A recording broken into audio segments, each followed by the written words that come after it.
उसके लिए काम नहीं करूंगा, मिस्टर बी ने कहा। इसके बाद वो आगे कहने लगा, अगर तुम यही जानना चाहती हो तो ठीक है। ऐसा कहते हुए वो स्माइल करने लगा और आगे कहने लगा, शशांक और मैं दोनों बिल्कुल अलग हैं। हम दोनों एक दूसरे को जानते हैं, हाँ, मगर मैं अपने खुद के रूल फॉलो करता हूँ। मुझे कैसे पता लगेगा कि तुम सच बोल रहे हो? पद्मिनी ने पूछा। तुम्हें पता नहीं चलेगा, मगर क्या तुम्हारे पास कोई चॉइस है? जरा सोचो तो, मिस्टर बी ने कहा। इसके रिस्पॉन्स में पद्मिनी उसकी तरफ घूर कर देखने लगी। वाकई में उसके पास इस समय कोई और ऑप्शन तो नहीं था। अगर उसे अपना बदला लेना था तो मिस्टर बी ही उसका इकलौता हथियार था, जिसे वो इस समय अपनी बहन के खिलाफ यूज कर सकती थी। जब तक तुम मिस्टर शशांक के लिए काम नहीं कर रहे हो, मैं तुम्हारी मदद करने के लिए तैयार हूँ, पद्मिनी ने कहा। ऐसा लगता है तुम उससे बहुत ज्यादा नफरत करती हो, मिस्टर बी ने पूछा। मैं उससे नफरत नहीं करती हूँ, पद्मिनी ने जवाब दिया। इसके बाद वो आगे कहने लगी, मैं उससे डरती हूँ।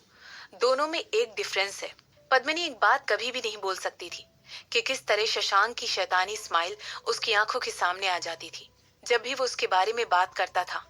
जो कुछ भी उसने सिमरन के साथ किया था, यहाँ तक कि अभी भी उन चीजों को याद करके वो कांप उठती थी। वो वाकई में एक बहुत डरावना आदमी है, मिस्टर बी ने पद्मिनी की बात पर हाँ मिलाते हुए अपनी सीट से उठते हुए कहा। इसके बाद वो आगे कहने लगा, मैं तुम्हें कांटेक्ट करूंगा और तुम्हें प्लान की सारी डिटेल्स दूंगा। तुम एक राजवंशी हो, उस चीज के लिए लड़ाई करो जिस पर तुम्हारा पूरा हक है। ऐसा कहते हुए वो पद्मिनी को एडवाइस देता हुआ उसकी छोटी सी रूम से बाहर निकल गया, ये चेक करने के बाद कि वो आदमी वहां से वाकई में जा चुका है। पद्मिनी ने तुरंत अपने चेस्ट को पकड़ लिया और बेड पर लेट गई। पता नहीं किस वजह से उसे फील हो रहा था कि जो इंसान वहां पर खड़ा होकर खुद को मिस्टर बी बुला रहा था, वो कोई अच्छा आदमी नहीं था। हालांकि वो खुद को अच्छा प्रूफ करने के लिए बहुत कोशिश जरूर कर रहा था। मुझे ऐसा फील हो रहा था कि वो शायद शशांक से भी ज्यादा डेंजरस आदमी था। जैसे ही मिस्टर बीस छोटे से होटल से निकल गया, वो तुरंत एक कार के अंदर घुसा और एक नंबर डायल करते हुए कहने लगा, शशांक? हाँ, मछली जाल में फंस चुकी है। तुम्हारी वाइफ वाकई में बहुत ही शातिर औरत है और उसने कमाल का प्लान बनाया है। नहीं, ऑफ कोर्स नहीं, मैं एक प्रोफेशनल हूँ। ठीक है, मैं तुमसे बाद में मिलता हूँ। ऐसा कहते हुए उसने कॉल एंड कर दी और उसके चेहरे पर एक डरा देने वाली टेढ़ी मुस्कान थी। अपना सिर हिलाते हुए उसने अपने बालों को पीछे कर लिया। कहाँ पर चलना है बॉस? मिस्टर बी के साथ जो दूसरा आदमी था उसने पूछा। गिल ग्रुप ऑफ इंडस्ट्रीज के ऑफिस। मैं बिग बॉस की वाइफ से मिलना चाहता हूँ, मिस्टर बी ने अपने चेहरे पर एक स्माइल के साथ कहा। इस समय सिमरन सबसे खतरनाक इंसान थी जिससे मनमीत को डील करना था, और वो इस बात की पूरी पुष्टि करना चाहती थी कि वो दोनों सेम पेज पर हों। मनमीत ने कार की विंडो के बाहर से निकल कर देखा और सिमरन की सारी कैपेबिलिटीज के बारे में सोचने लगा। वो सोचने लगा कि एक औरत जो उसके फेशियल एक्सप्रेशन को पढ़कर उसके अंदर क्या चल रहा है इस बात को जान सकती थी, वो उसके एक्शंस को देखकर बहुत ज्यादा हाइपर सेंसिटिव हो जाएगी। हालांकि सिमरन बहुत अलग थी। मनमीत ऑब्जर्व कर रहा था कि सिमरन के एक्शन और प्लान जब से वो दोनों लोग मिले थे तब से उसे सरप्राइज करते आ रहे थे, और उसे यकीन ही नहीं हो रहा था कि इस तरह की औरत भी इस दुनिया में मिल सकती है। सिमरन फिजिकल इतना स्ट्रांग नहीं था, लेकिन कम से कम मनमीत को जो इन्फॉर्मेशन उसने उसके बारे में दी थी वो तो बिल्कुल सही ही थी। उसे इन सब के बारे में कुछ भी नहीं पता था। सिमरन को तो शायद पता भी नहीं होगा कि बंदूक को किस तरह प्रॉपरली चलाया जाता है या किसी इंसान को अपने हाथों से कैसे मारा जाता है, मगर फिर भी वो ऐसे आदमियों से कहीं ज्यादा खतरनाक थी जिन्हें मनमीत जानता था। सिमरन अपने दिमाग में ऐसे सिनेरियो क्रिएट करने में कैपेबल थी जिसे आम आदमी सोच भी नहीं सकता। सिमरन ऐसे काउंटर मेजर्स क्रिएट करने में माहिर थी जो कि 20 तरह के दुश्मनों के अलग अलग रिएक्शन को मार कर सकते थे। वो ये सब कुछ महज कुछ घंटों में कर सकती थी और फिर पीछे बैठकर रिलैक्स कर सकती थी, जबकि उसके दुश्मन बिना सर के मुर्गियों की तरह इधर उधर भागते रहते थे। एक सिंगल इंसान होने के नाते सिमरन इतनी भी ज्यादा डरावनी नहीं थी, लेकिन जब उसे शशांक जैसे इंसान के इन्फ्लुएंस और अंडरग्राउंड के क्रेजी कनेक्शंस मिल जाए तो फिर सिमरन अनस्टॉपेबल हो सकती थी। और यही वजह थी जिसके बारे में मनमीत चिंता कर रहा था। उसे अच्छी तरह पता था कि शशांक सर से पैर तक सिमरन के साथ प्यार में लिपटा हुआ था। वो पूरी तरह उसके प्यार में पागल था। उसे पूरा यकीन था कि उसका दोस्त कभी भी अपने चेस्ट में से अपने दिल को निकालने में हिचकेगा नहीं, खासकर तब अगर सिमरन ने उसे एक जरा सी हिंट दी कि उसे वो भी चाहिए। सारे लोगों में से जिनसे शशांक अपनी पूरी जिंदगी में मिला था, सिर्फ और सिर्फ मनमीत को ही ये बात पता थी। वो सिमरन को तब से पसंद करता था जब से वो एक टीनेजर था, और ये सब कुछ उसने सिर्फ और सिर्फ उस औरत के लिए ही बनाया था। उसने सिर्फ और सिर्फ उस औरत के लिए ये सब कुछ किया था, और उसने ये सब कुछ इसलिए किया ताकि सिमरन बड़ी आसानी से शशांक के एडवांटेज उठा सके, जबकि मनमीत उनके रिलेशनशिप के लिए बहुत ज्यादा सपोर्टिव था। मगर वो फिर भी चाहता था कि वो सिमरन के साथ मैन टू मैन बात करे, यानी डायरेक्ट बात करे। कुछ मिनटों के बाद मनमीत सिमरन के ऑफिस पहुंच चुका था। अपना नाम रिसेप्शनिस्ट को बताने के बाद कोई वहां पर आकर, बल्कि सिमरन की कई सेक्रेटरी इसमें से एक तुरंत नीचे आई और रिसेप्शन से एस्कॉर्ट करते हुए उसे सिमरन के ऑफिस तक लेकर चली गई। मैं कह नहीं सकती हूँ कि मैंने प्रिडिक्ट कर लिया था कि क्या हो रहा है। सिमरन की आवाज मनमीत के ऑफिस में घुसते ही उसके कानों में इको होने लगी। आप यहाँ पर क्यों आए हैं मिस्टर मनमीत? ऐसा पूछते हुए उसने मनमीत को अपने सामने बैठने के लिए सीट ऑफर की। इसके रिस्पॉन्स में मनमीत वहां पर कंफर्टेबली बिना कुछ बोले बैठ गया।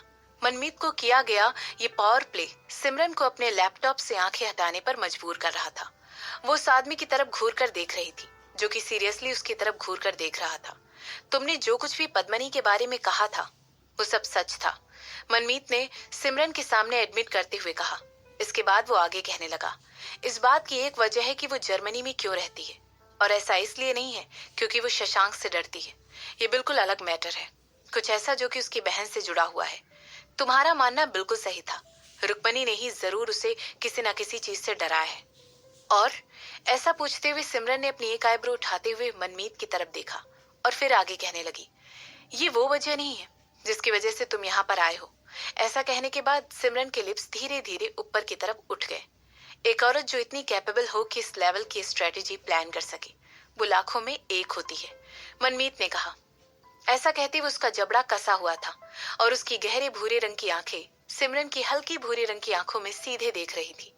जब हम लोग बड़े हो रहे थे तब तो तुम ऐसी नहीं थी, यहाँ तक कि तुम तो 7 साल पहले उस छोटी सी स्कीम में फंसकर उसके विक्टिम भी बन गई थी। तो सिमरन ने पूछा। मैं तुमसे पूछना चाहता हूँ सिमरन, तुमने शशांक से शादी करने के लिए ऐसा क्या किया कि वो तुरंत मान गया? मनमीत ने डायरेक्टली उससे पूछा।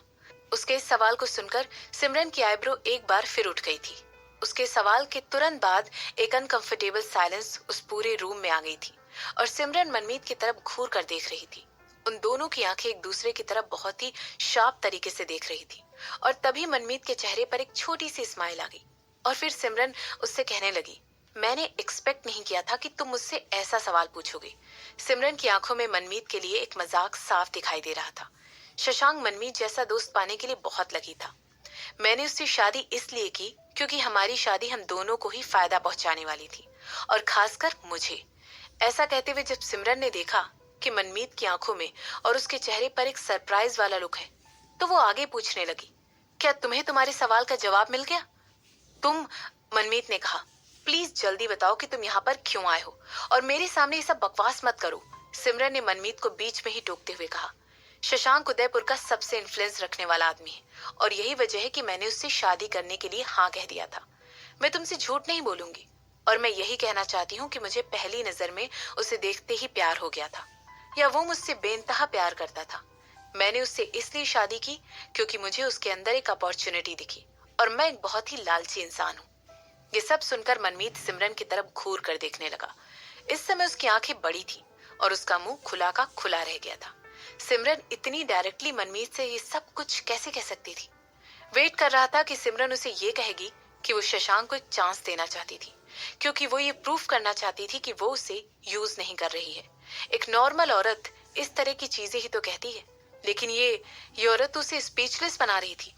तुमने मुझसे गलत सवाल पूछ लिया मिस्टर मनमीत।